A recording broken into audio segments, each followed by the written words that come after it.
صباح الخير. صباح النور سوريا. كيفكن اليوم؟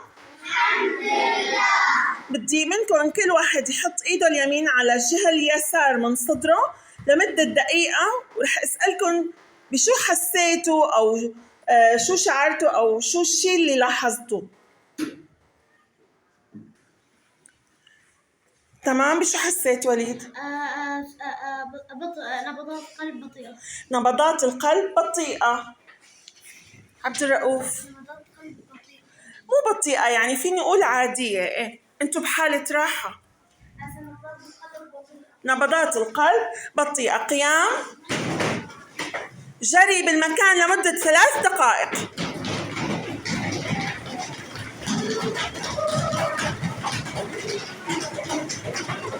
استفرفار راسك.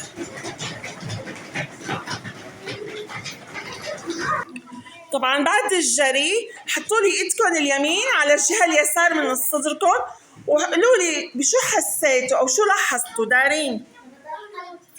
سريعة، نبضات قلب سريعة. فادية؟ نبضات قلب سريعة. أحسنتي. وئام؟ نبضات قلب سريعة. سريعة يعني زادت بعد الجري. قبل الجري كانت أقل أو بطيئة، أو بعد الجري شو صار؟ زادت نبضات القلب. بعد الجري شو صار يا علي؟ ازدادت ضربات القلب. أحسنت. من المسؤول عن هذه النبضات التي شعرت بها والتي ازدادت بعد الجري أو بعد بذل الجهد؟ من المسؤول؟ ورد؟ القلب. من المسؤول يا أوس؟ القلب. من المسؤول؟ القلب. إذا من المسؤول عن زيادة عدد ضربات؟ أحسنتم. بدي أحط أصابع إيدي على رسغ اليد، تمام؟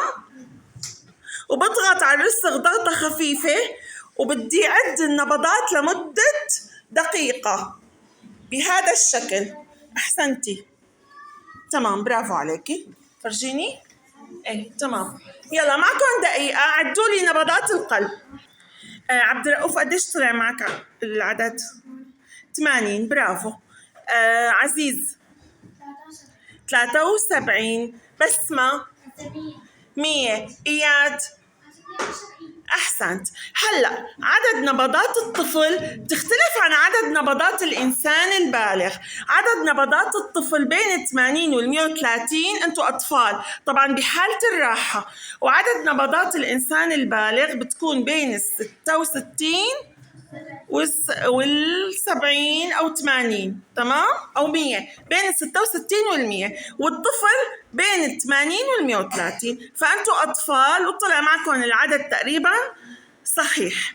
هلأ رح أسأل متى زادت أو متى يزداد عدد ضربات القلب؟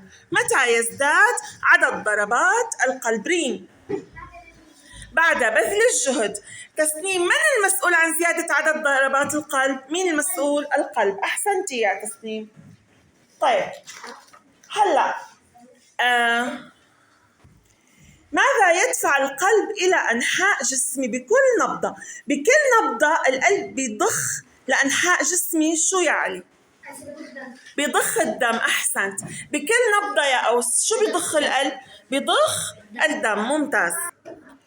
هلأ عندي بصفحة 17 عندي هذا المجسم لجسم الإنسان. طبعا شايفة أنا القلب والأوعية الدموية. الأوعية الدموية عندي أوعية لونها أحمر وأوعية لونها أزرق. طبعا هون القلب شو عمل القلب أو شو وظيفة القلب؟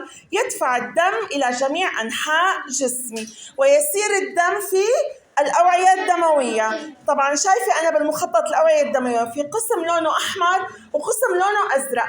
شو القسم شو يعني أحمر وشو يعني أزرق؟ وليش الأوعية الدموية إنه في عندي شيء لونه أحمر وشيء لونه أزرق؟ ليش يعني؟ لا لا مو هيك، مو هيك، مو هيك. أحمد؟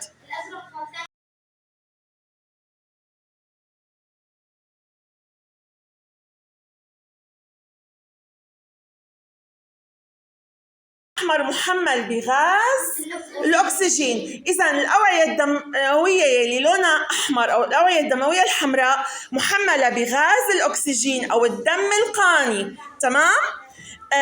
والأوعية الدموية الزرقاء محملة بغاز ثاني أكسيد الكربون الدم القاتم، تمام؟ فهمتوا علي؟ حد عنده سؤال لهلا؟ لا.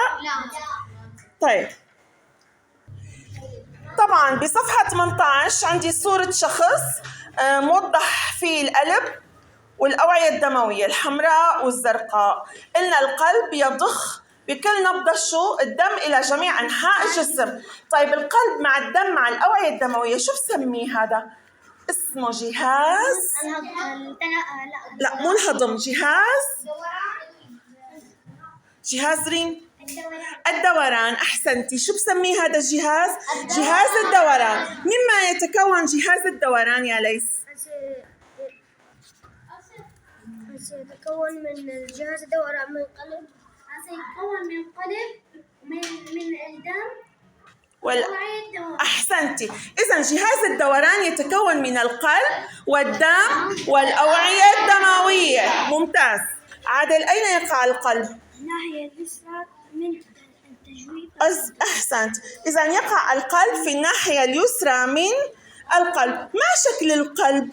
طبعا تأملوا لي هون في عندي بصفحة 18 إيه القلب ماذا يشبه أو ما شكله إياد؟ مخروطي. شو شكل القلب؟ مخروطي. ما شكل القلب؟ مخروطي. حجمه، ما حجم القلب؟ حجمه من الصورة ورد. حجم قبضة اليد، حجمه بحجم قبضة اليد. ممتاز. إذا يقع القلب في الناحية اليسرى من التجويف الصدري بين الرئتين، شكله مخروطي، حجمه بحجم قبضة اليد. أحسنتم. هل يمكننا التحكم بحركة عضلة القلب؟ رفع الإصبع بالأخير. فيكي تتحكمي بحركة عضلة القلب؟ لا. فادية فيكي؟ ما فيني اتحرك، ما فيني اتحكم عفوا بحركة عضلة القلب. ليش؟ لماذا؟ علي؟ لأنها عضلة. أحسنت. سقف كبيرة لعلي.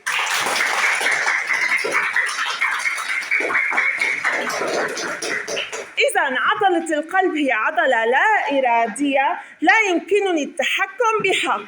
يعني ما فيني أنا أحرك عضلة القلب على كيفي ووقفها على كيفي، ما بيصير هيك. إذا هي عضلة لا إرادية. ممكن يجيني سؤال بالمذاكرة أو بالامتحان فسر لا يمكنني التحكم بحركة عضلة القلب. شو بيكون الجواب إياد؟ أحسنت، لأنها عضلة لا إرادية. ممتاز. هلا عندي بصفحة 19 صورة للقلب بتبين لي أقسام القلب. طبعا القلب يتكون من 4 أجواف، من 4 أجواف. 1 2 3 4. مكون من 4 أجواف، تمام؟ وفي عندي حاجز يفصل بين الجهة اليمنى والجهة اليسرى أو القسم الأيمن والقسم الأيسر. إذا يتكون القلب من 4 أجواف.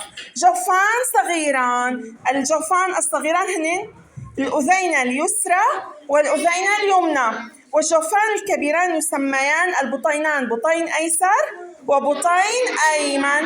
إنه بيفصل بيناتهم حاجز، ويوجد بين كل أذين وبطين فتحة تسمى الصمام أو الدسام. مثل ما وضحت لكم على الصورة، عندي الأذين وعندي البطين يوجد بيناتهم الصمام أو الدسام، هي عبارة عن فتحة صغيرة، تمام؟ طبعا وظيفة القلب ضخ الدم لجميع أنحاء الجسم.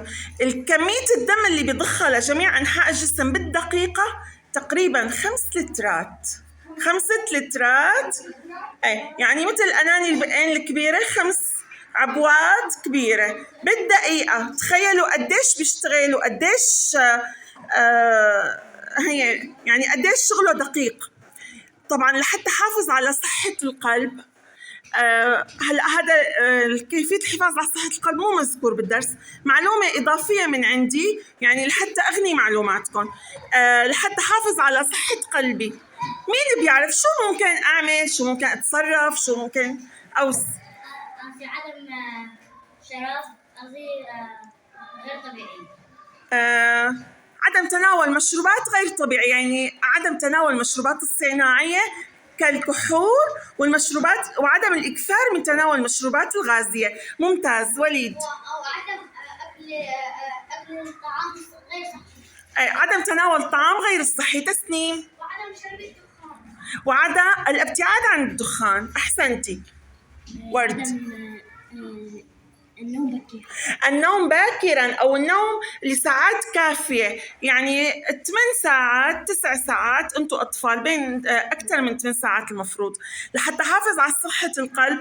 لا أتناول الأغذية الدسمة، أبتعد عن التدخين والمخدرات، أخفف من كمية تناول المشروبات الغازية، لا أتناول المشروبات الكحولية. تمام؟ طبعا هذا كله بيحافظ على صحة قلبي. أنا قلت لكم إنه في عندي فتحة صغيرة بين كل أذين وبطين اسمه الصمام أو الدسام. شو وظيفة الصمام أو الدسام؟ ما وظيفة الصمام أو الدسام؟ الصمام أو الدسام يسمح للدم المرور من الأذين إلى البطين ولا يسمح له بالعودة. إذا بيسمح للدم إنه يمر من الأذين إلى البطين وما بيسمح له يرجع. تمام؟ هاي الوظيفة.